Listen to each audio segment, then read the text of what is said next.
You may remember I was recently talking about the many and varied options about herding, lockdowns, and even the wearing of masks. The mask question has divided households, so-called experts, and now it has emerged the government's own scientific advisors. Should the public wear masks or not? Such a simple question, isn't it?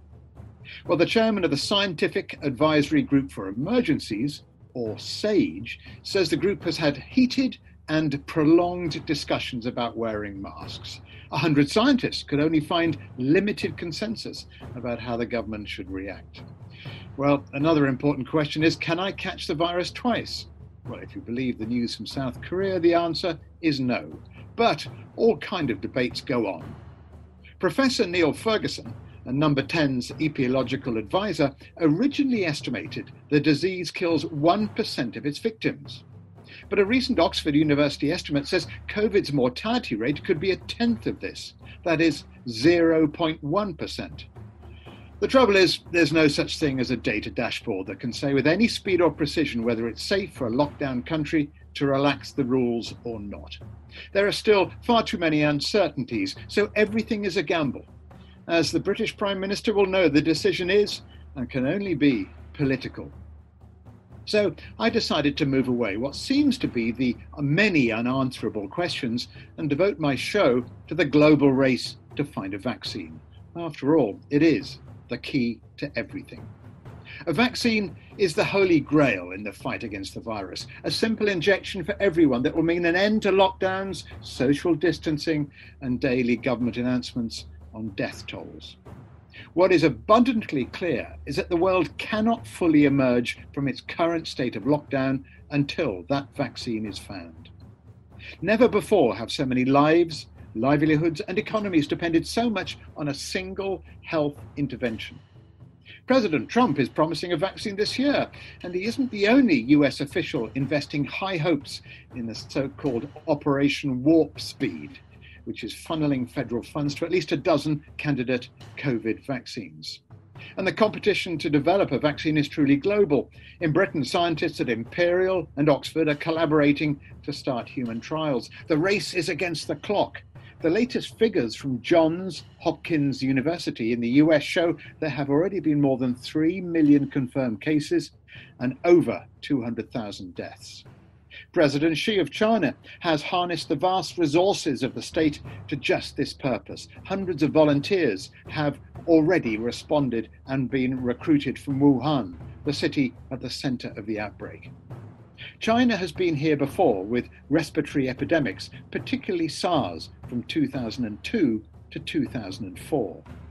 For our part, the UK is striving to tackle the effects of the virus at home. The UK is one of the biggest donors to the international response. We have already pledged over £744 million. But creating vaccines is a complex and lengthy task at the best of times. All the laboratories racing to create a solution face the same challenges, including obtaining millions of dollars in funding, persuading regulators to approve human tests, demonstrating a vaccine's safety, and after all of that, proving its effectiveness in protecting people from the virus. For example, despite nearly 40 years of research, scientists are yet to develop one for the virus that causes AIDS. So when could we get that golden bullet, that vaccine that would help the world get back to some kind of normality? Well, scientists say they could know within 6 weeks whether or not it'll work. They also hope that if it does, 1 million doses could be ready in the autumn. In the US, they've been conducting tests on rhesus macaque monkeys.